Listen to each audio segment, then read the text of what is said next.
भारतीय हवामान विभागाने शनिवार दिनांक 20 जुलै रोजी रायगड, नवी मुंबई भागांसाठी रेड अलर्ट जारी केलाय। परिणामी हवामान विभागाने वर्तवलेल्या अंदाजानुसार नवी मुंबई शहर उपनगरासह आसपासच्या भागात मुसळधार पाऊस कोसळत आहे। नवी मुंबईत पावसामुळे अनेक ठिकाणी पाणी साचलंय। गुडघाभर पाण्यातून नागरिक वाट काढत आहेत। अनेक उपनगरीय रेल्वे सेवेवर पावसाचा परिणाम झालाय। लोकल उशिराने धावत आहेत, त्यामुळे कामगार वर्गाला मनस्तापाला सामोरं जावं लागतंय। रस्त्यावरही पाणी साचल्याने रस्ते वाहतुकीवर परिणाम झालाय। नवी मुंबईत रात्रीपासून सुरू असलेल्या पावसाने सगळीकडेच धुमाकूळ घातलाय। पावसाच्या संततधारेमुळे सखल भागात पाणी साचलं असून यामुळे जनजीवन विस्कळीत झाल्याचं पाहायला मिळतंय। नवी मुंबईतील काही ठिकाणी पाणी भरलं असून भाजी मार्केटमध्ये विक्रेत्यांची दाणादाण उडाली आहे। पावसामुळे भाज्या खराब होऊ नयेत यासाठी विक्रेते देखील लवकरात लवकर त्यांचा सौदा करत आहेत।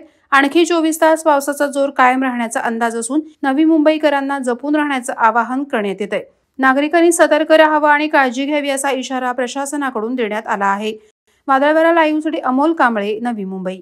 नवी मुंबई व रायगड जिल्ह्यातील ताज्या बातम्या आणि घडामोडींसाठी सबस्क्राईब करा वादळवारा लाईव्ह चॅनल आणि दाबा बेल आयकॉन।